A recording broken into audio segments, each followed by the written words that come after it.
young Hollywood star crossed the wrong man today, and Clint Eastwood made sure he never forgot it.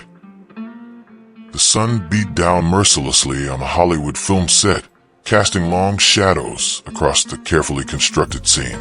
Crew members moved with precision, adjusting massive light rigs, positioning cameras, and ensuring everything was in place before the director called for action. The air buzzed with quiet intensity, the kind of controlled chaos that only existed in the world of filmmaking. A young actor named Jake Marshall sat in his oversized trailer, a cold bottle of mineral water resting against his temple. He had only been in the industry for a few years, but his meteoric rise to fame had made him feel untouchable.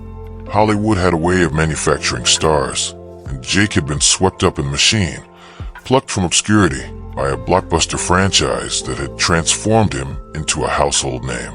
He was young, talented, and he knew it. Jake leaned back in his chair, scrolling through his phone, barely glancing up as his assistant knocked and stepped inside. "They're ready for you on set," she said cautiously, knowing how volatile his moods could be. Jake sighed, barely hiding his irritation. Yeah, give me a minute." The assistant hesitated but nodded, stepping out without another word. The moment she was gone, Jake rolled his eyes. He wasn't in the mood for another long day under the scorching sun, repeating take after take, while some washed-up director tried to make cinematic magic.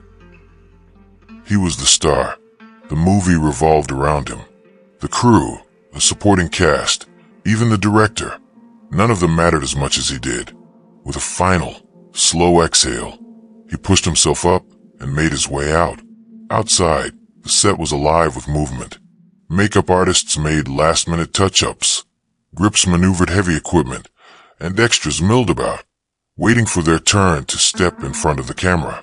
Jake strutted through the controlled chaos like he owned the place, adjusting his sunglasses and ignoring the hushed whispers that followed in his wake. A few feet away, Clint Eastwood stood near the director's chair, observing everything with the kind of quiet authority that required no announcement. He wasn't in the film, but he had been invited to set as an advisor, offering insight from decades of experience. The respect he commanded was unspoken, woven into the very fabric of the industry. Unlike Jake, Clint didn't need to remind people of his importance. It was simply understood. Jake barely spared him a glance as he made his way to the center of the set. The lighting team was still making adjustments, and the director seemed deep in conversation with the cameraman. Impatient, Jake let out an exaggerated sigh. "Can we get this moving already?" he snapped. "I don't have all day." The crew fell silent. The lighting technician, an older man with salt and pepper hair and years of experience under his belt, barely looked up from his work. "We're almost set," he said evenly. "Just need another minute." Jake scoffed. "Another minute, another minute," he mocked. "I swear you guys have one job. How hard can it be to point some lights?"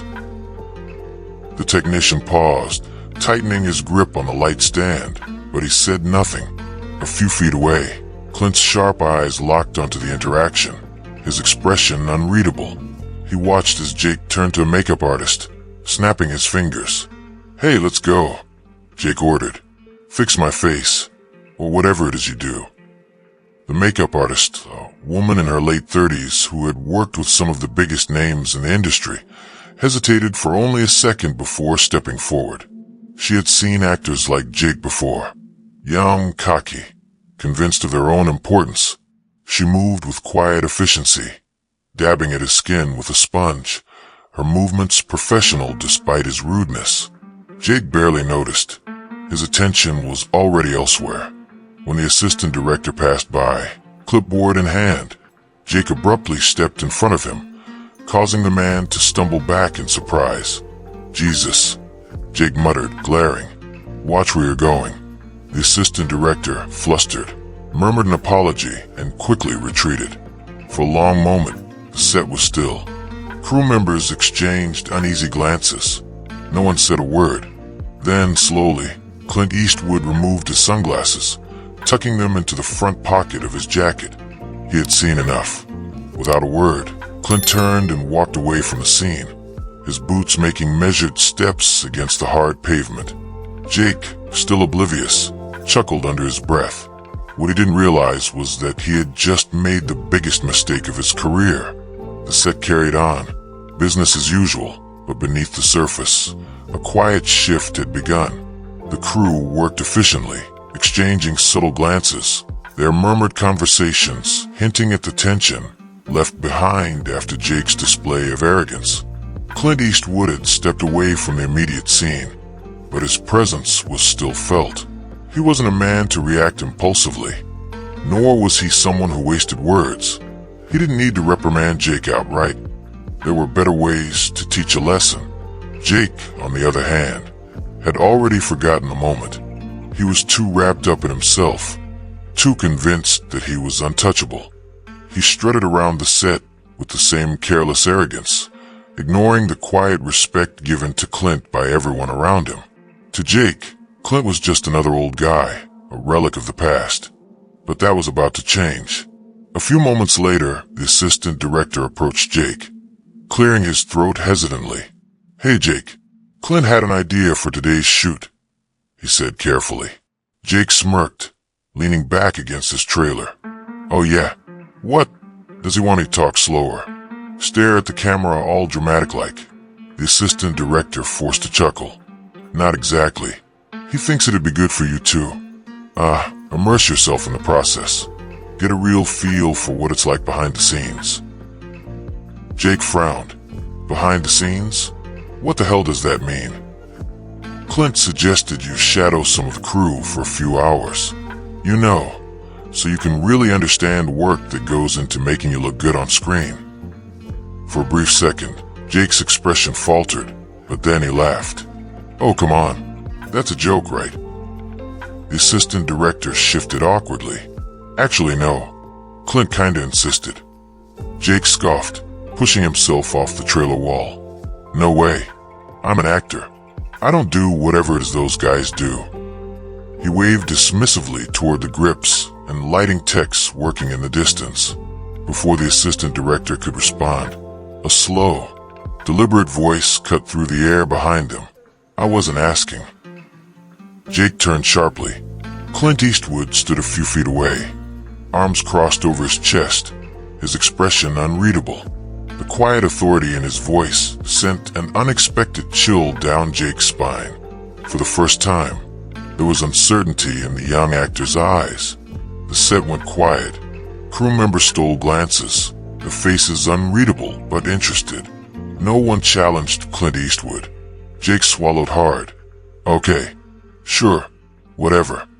He shrugged, feigning nonchalance. Clint nodded once, his gaze unwavering. "Good. Let's get started." The first job seemed easy enough. The lighting technician, one of the men Jake had mocked earlier, handed him a massive light stand and gestured toward the set. "Hold this steady," the man instructed, his voice neutral. Jake grabbed the stand, expecting it to be light. It wasn't. The weight of the equipment sent an unexpected strain through his arms. He adjusted his grip, already irritated. "Damn, how heavy is this thing?" The technician smirked slightly. "Not heavy at all, if you know what you're doing." Jake gritted his teeth, forcing himself to hold the stand as the technician made adjustments. Sweat began to bead on his forehead. The minutes ticked by agonizingly slow, each second reminding him of the casual disrespect he had shown earlier. By the time the technician finally took the stand back, Jake's arms were trembling. He let out a breath, rolling his shoulders. "That sucked," he muttered. "Yeah, welcome to my world," the technician replied before walking away. Jake exhaled sharply, wiping sweat from his brow. The lesson wasn't over. Next, he was tasked with handling the makeup department. The same makeup artist he had snapped at earlier stood waiting, arms crossed. "All right, pretty boy," she said with a smirk. "Time to learn how much work actually goes into making your face camera ready." Jake groaned. Seriously, she handed him a brush and pointed at a chair where an extra sat, waiting for his touch-up. "Go on then. Make him look good." Jake hesitated. He had never touched a makeup brush in his life. He gave the extra a helpless glance, but the man only grinned. "You're gonna do great, superstar," the extra joked. The makeup artist arched an eyebrow. "We're waiting, Jake." Jake muttered a curse under his breath and got to work. Or at least, he tried to. He had no idea how to apply anything properly. His hands were clumsy, his movements stiff. The makeup artist let him struggle for a while before finally stepping in, correcting his mistakes with effortless precision. "Yeah," she said dryly. "Real easy job, huh?" Jake said nothing. By the time he was sent to help the grips move heavy camera equipment, his frustration had turned to exhaustion. His expensive shirt was drenched in sweat. His arms ached, and every smug smirk from the crew felt like another blow to his ego. He was used to being the center of attention. Today, he was just another worker. After hours of struggling, Jake finally snapped. "This is insane," he exploded, throwing down a cable. "I'm an actor. I don't do this kind of crap." Silence fell over the set, and then Clint Eastwood stepped forward. The weight of his presence was immediate. Clint's gaze was steady, unreadable. He took a slow breath before speaking, his voice low and deliberate. "You think being an actor makes you special?" Jake faltered, his anger suddenly feeling insignificant. Clint gestured toward the crew around him. "These people make your job possible. Without them, you're just a guy standing in the dark." The words hit harder than Jake expected. For the first time, he turned and actually looked at the crew, not as background workers, not as nameless faces, but as people who worked long hours, who took pride in their craft, who made the movies possible. And for the first time, Jake didn't feel like a star. He felt small. Clint watched the shift in his expression, then gave a slow nod. "That's enough for today," he said. Jake swallowed hard, unsure what to say. His arrogance, his pride, it all felt so ridiculous now. As Clint turned and walked away, Jake stood there, the weight of his own behavior settling over him like a heavy cloak. And in that moment, he realized something. He wasn't as untouchable as he thought. And Clint Eastwood had just taught him the most valuable lesson of his career. The sun had started its slow descent, casting golden hues over the set. The once boiling heat softened into something tolerable. But for Jake Marshall, the weight of the day still clung to him. His body ached from the unexpected labor. His clothes were damp with sweat. And for the first time in his young, privileged career, he felt exposed. The crew had returned to their work, their routines uninterrupted, as if nothing had happened. But for Jake, everything had happened. He stood in place, hands resting on his hips, watching the people he had once ignored. The lighting technicians adjusted massive rigs with practiced ease. The grips hauled heavy equipment across the set, their hands calloused but steady. The makeup artists moved with precision, their quiet touch ensuring every actor looked flawless on camera. Jake had been in movies for years, but today was the first time he had truly seen the people who made those movies possible, and he felt ashamed. Clint Eastwood remained seated in his usual chair, watching with his signature unreadable expression. He didn't need to say anything. His presence alone carried the weight of the moment. After a long, hesitant pause, Jake took a deep breath and walked toward him. The distance between them felt longer than it was. Clint didn't move as Jake approached, his sharp blue eyes studying the young actor as if he already knew what was coming. Jake stopped a few feet away, shifting awkwardly. He had never struggled to speak before, never hesitated when he had something to say. But now, standing before Clint Eastwood, the words didn't come easily. "Hey, Jake finally muttered, rubbing the back of his neck. I wanted to say." Clint raised a hand, cutting him off. "I don't need an apology, kid," he said simply. Jake blinked, caught off guard. Clint leaned forward slightly, his gaze unwavering. "But they do." He gestured toward the crew. Jake followed Clint's gaze, seeing the faces of the people he had insulted, ignored, and disrespected. His stomach tightened. Clint didn't need to spell it out. Jake understood. Talk was cheap. Respect was earned. He exhaled, shoulders slumping slightly, then turned away from Clint and walked toward the crew.